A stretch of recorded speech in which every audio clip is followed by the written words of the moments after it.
ఈ రూమ్ లో 15 మెంబర్స్ ఉంటారు. అంటే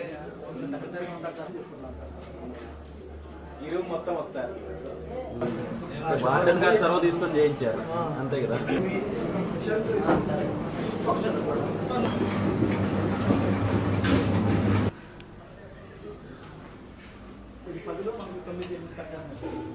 డిపార్ట్మెంట్ నాడు మొత్తానికి కలిపి ఇవే వాటర్ ఇబ్బంది ఏ రైస్ ఉన్నాయి ఇవి.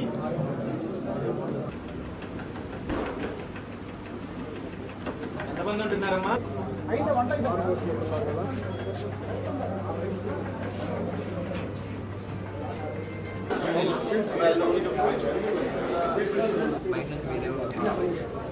బయట వ్యక్తులు వచ్చి ఇక్కడ నివాసం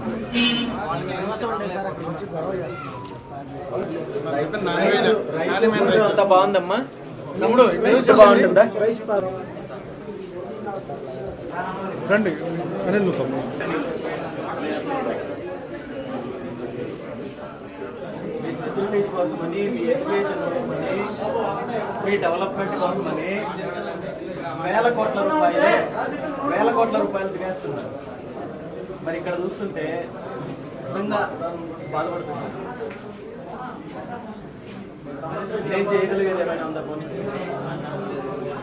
చెప్పండి. పర్లేదు, నేను మీకోసం చేయగలిగేది ఏమైనా ఉందా? అయితే నేను అది చేస్తాను. మినరల్ వాటర్ కావాలా తాగడానికి? వచ్చారు. మినరల్ వాటర్ కావాలా మీకు? ఆ వాటర్ అంటే తాగే నీళ్ళు, వాడుకునే నీళ్ళు అంతా ఒకటే. పైన డ్రమ్ములు కానీ క్లీన్ గా లేదు. రాష్ట్ర నడిబొట్టులో ఉన్న విజయవాడ నగరంలో గుణదల ప్రాంతంలో ఇక్కడున్న బీసీ సంక్షేమ హాస్టళ్లు సందర్శించడానికి ఇక్కడికి రావడం జరిగింది. ఈ హాస్టల్లో సుమారు 100 మంది దాకా వివిధ జిల్లాల నుండి వచ్చిన విద్యార్థులు వివిధ కాలేజీల్లో చదువుకుంటున్నారు. ఈ హాస్టల్లో ఇక్కడున్న సదుపాయాలు, సౌకర్యాలు పరిశీలించిన తర్వాత మనసు చలించిపోయింది. ఇక్కడున్న విద్యార్థులు వీళ్ళకున్న ఇబ్బందులను చూసిన తర్వాత చాలా బాధేసింది. ఈరోజు 100 మంది విద్యార్థులుంటే ఒక్కొక్క రూమ్లో కనీసము 15 మంది 20 మంది స్టూడెంట్లు ఒకరికొకరు ఆనుకొని పడుకునే పరిస్థితి ఉంది. వీళ్ళుంటున్న రూముల్లో పూర్తిగా మట్టి లోడేసి ఎలుకలు కూడా వీళ్ళతో పాటు నివాసం ఉంటున్నాయి. వీళ్ళ బట్టలు, వీళ్ళ పుస్తకాలు అన్నింటినీ కూడా కొరికే కార్యక్రమం జరుగుతోంది. ఎలుకలతో కలిసి పడుకుంటున్నారు. అదేవిధంగా హాస్టల్ మొత్తానికి ఇక్కడున్న బాత్రూమ్లు పూర్తిగా పనిచేయడం లేదు. పూర్తిగా క్లోజ్ చేసింటే బయట నిల్చుకొని, ఆరు బయట నిల్చుకొని ఇక్కడ స్నానం చేసే పరిస్థితి ఉంది. టాయిలెట్స్ అయితే మరీ దీనంగా ఉన్నాయి. ఘోరమైన పరిస్థితి ఉంది.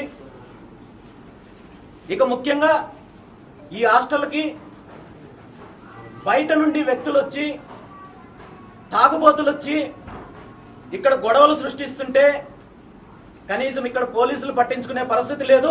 ఇక్కడున్న విద్యార్థులకి రక్షణ కల్పించే పరిస్థితి లేదు. తాగడానికి, వాడుకోవడానికి అన్ని కూడా పూర్తిగా మున్సిపల్ వాటర్ని వాడుతున్నారు.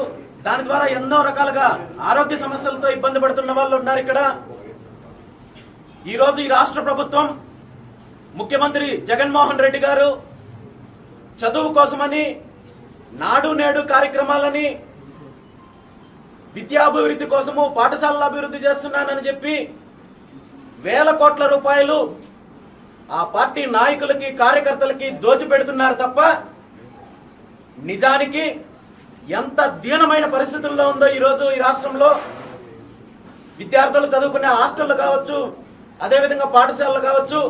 ప్రత్యక్ష ఉదాహరణ విజయవాడ నగర నడిబొట్టులో ఉన్న ఈ బీసీ హాస్టల్ అనేది మనందరం చూస్తున్నాము.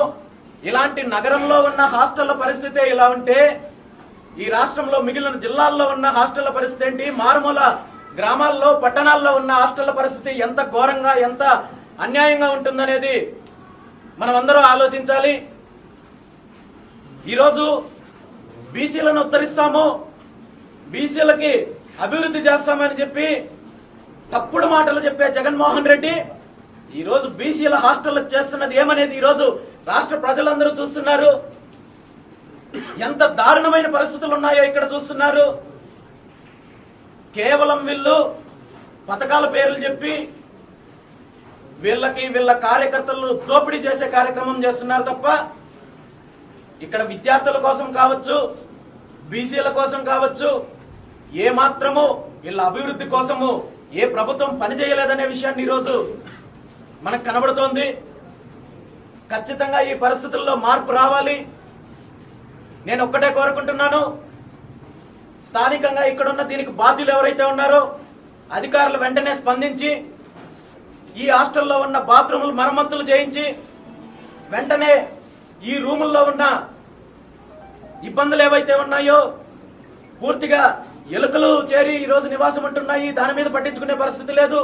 ఇక్కడున్న సమస్యలన్నింటినీ కూడా వెంటనే పరిష్కరించాలని చెప్పి నేను డిమాండ్ చేస్తున్నాను.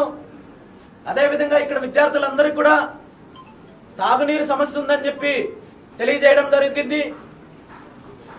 నా వంతు సహకారంగా ఈ హాస్టల్కి ఒక మినరల్ వాటర్ ప్లాంట్ నేను అందిస్తానని చెప్పి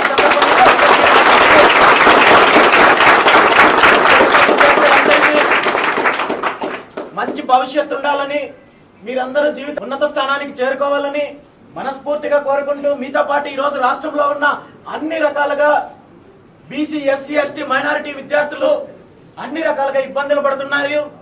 ఈ ఇబ్బందులన్నీ తీరే రోజులు రావాలని, మీకు అందరికీ మంచి జరగాలని, మీకు అందరికీ మంచి భవిష్యత్తు ఉండాలని మనస్ఫూర్తిగా కోరుకుంటూ సెలవు తీసుకుంటున్నాను. థాంక్యూ.